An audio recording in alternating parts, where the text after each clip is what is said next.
இன்னைக்கு அம்மாவாஸ் கிச்சனில் வந்து நான் கிருஷ்ண ஜெயந்தி பட்சணம் ஆகிட்டு வெள்ளைச்சீடை உண்டாக்க போகிறேன். வெள்ளைச்சீடைக்கு 1 டம்ளர் அரிசி மாப்பொடி எடுத்துட்டு இருக்கேன், 3/4 டம்ளர் வெல்லம் எடுத்துட்டு இருக்கேன், ஏலக்காய் பொடி, வெள்ளை எள்ளு, தேங்காய் பல்ல கீத்தி வச்சுட்டு இருக்கேன், உளுத்தம்பொடி வச்சுட்டு இருக்கேன்.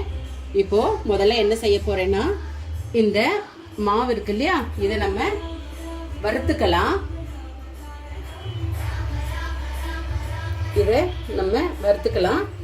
சைடு பை இந்த வெல்லம் வச்சுட்டு இருக்கேன்.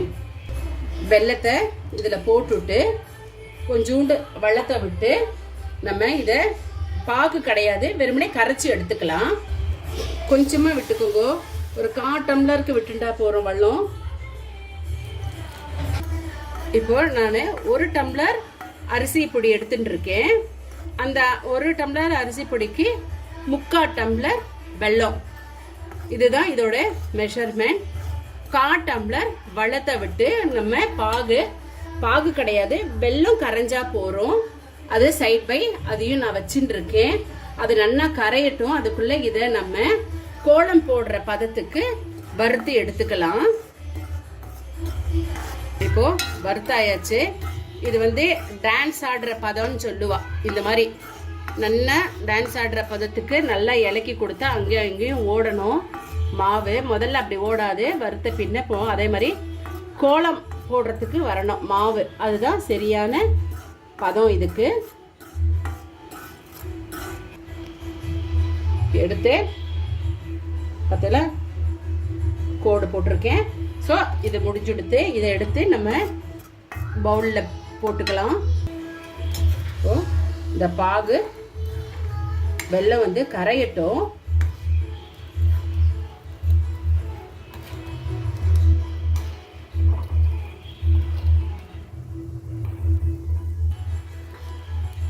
நல்லா கரைஞ்சுடுத்து. இப்போ இதுலேயே வந்து நம்ம ஏலக்காய் பொடி போட்டுக்கிறேன். ஏலக்காய் பொடியை போட்டு இதை இந்த மாவில் கொட்டி கிளறலாம். இப்போ எடுத்து வச்சிருக்கிற தேங்காய் பல்ல கீத்தி வச்சிருக்கேன் இல்லையா, அதையும் இதில் போட்டு விடுறேன்.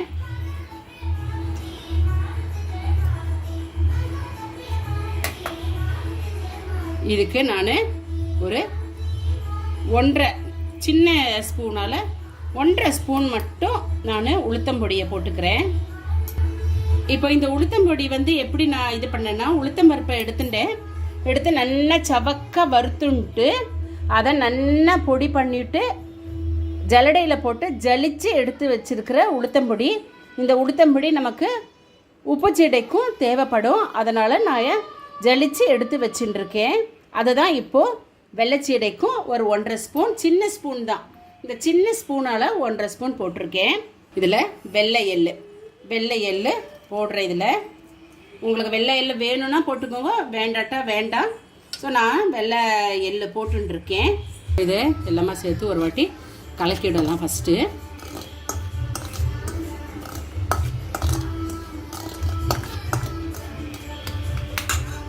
இப்போ நம்ம கரைச்சி வச்சிருக்கிற இந்த வெல்லம் நம்ம கொஞ்சம் கொஞ்சமாக இந்த வெள்ளை தண்ணியை விட்டுண்டு நம்ம பிசைஞ்சிக்கலாம். ஏன்னா அதிகம் ஆகக்கூடாது, பார்த்து நீங்கள் கலக்கிண்டே விட்டுக்கோங்க.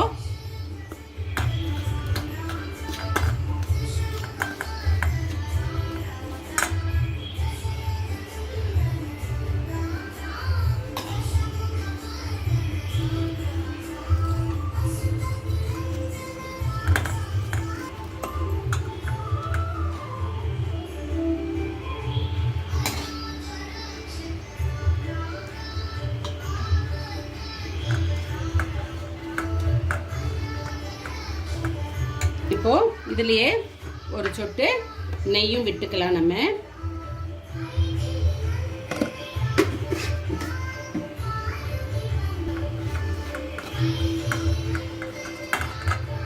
இப்போ நான் வச்ச எல்லா பாகுமே இதுக்கு சரியா எடுத்து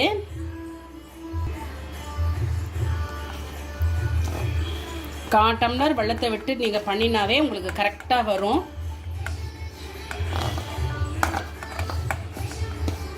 இது சூடாக இருக்கும், அதனால் நான் ஸ்பூனில் இது பண்ணுறேன். கொஞ்சம் ஆறின பின்ன நம்ம கையால் இழுத்து நல்லா பிசைஞ்சுக்கலாம்.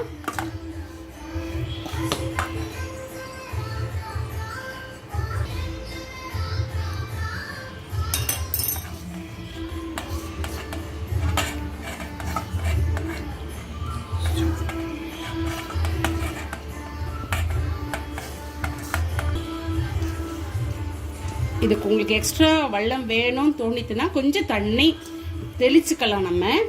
தெளித்து நம்ம பிசைஞ்சுக்கலாம்.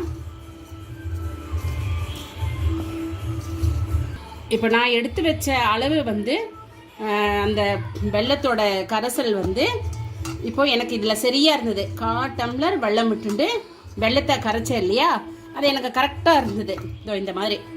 இப்போ இதை நல்லா பிசைஞ்சாச்சு. இது ஒரு 10லேருந்து ஒரு 15 நிமிஷம் வரைக்கும் நம்ம இதை ஊற வச்சுடலாம். அதுக்கப்புறம் நம்ம வெள்ளைச்சீடை உண்டாக்கலாம். நம்ம இதை ஊறட்டும், அதுக்கப்புறமா நான் காமிச்சு தரேன்.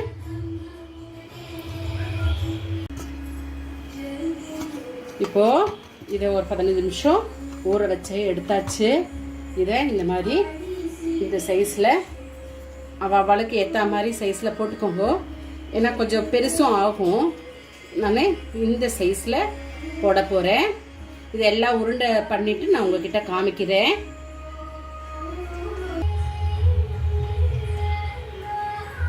இப்போ உருண்டை நான் பண்ணியிருக்கேன். நம்ம இதில் 1 டம்ளர் அரிசி மாவுக்கு எனக்கு 17 உருண்டை கண்டிருக்கு. ஸோ இப்போ இதை வந்து நான் இங்கே எண்ணெய் வச்சிருக்கேன். அடுப்பில் எண்ணெய் காஞ்சின்னு இருக்கு. இதை நம்ம ஒன்றொன்னா போடலாம். எண்ணெய் காஞ்சிருக்கு. நான் இதை ஒன்றொன்னா தான் நீங்கள் போடலாம். இப்போ அடுப்பை நான் சின்னது பண்ணிவிடுறேன். இந்த சின்னதில் தான் வேகணும். ஒன்றொன்னா நான் இதில் போடுறேன்.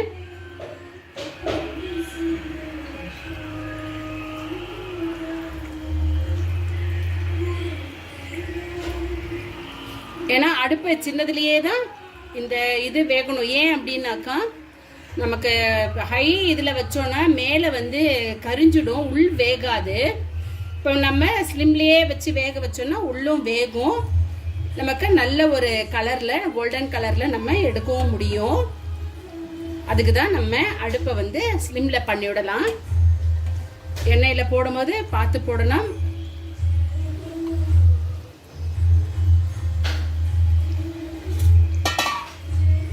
கொஞ்ச நேரம் அதை டிஸ்டர்ப் பண்ண வேண்டாம். இப்போ நம்ம இதை மெல்லமா திருப்பி கொடுக்கலாம்.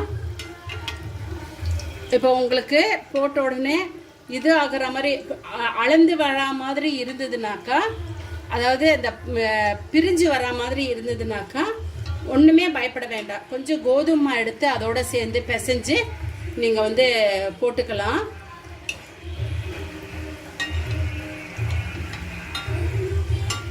மொல்லமா திருப்பி கொடுங்க.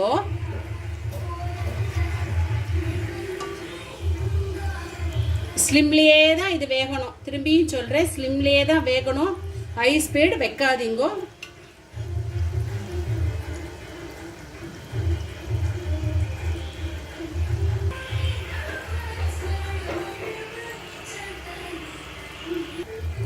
இப்போ இந்த மாதிரி அதாவது இந்த மாதிரி இருக்கு பார்த்தீங்களா, கொஞ்சம் என்ன சொல்லுவா,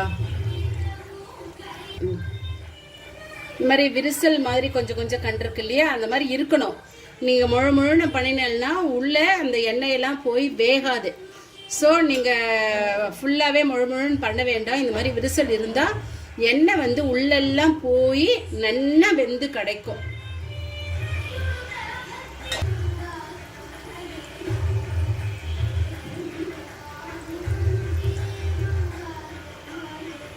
இப்போ நடுவில் கொஞ்சம் இலக்கி விடுங்க.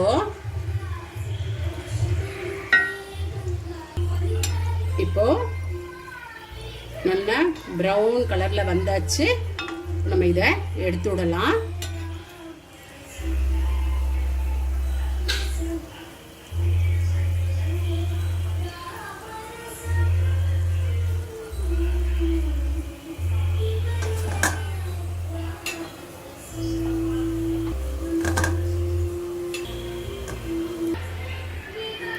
அம்மாஸ் கிச்சனில் கிருஷ்ண ஜெயந்திக்கு வெள்ளைச்சீடை ரெடியாக இருக்குது.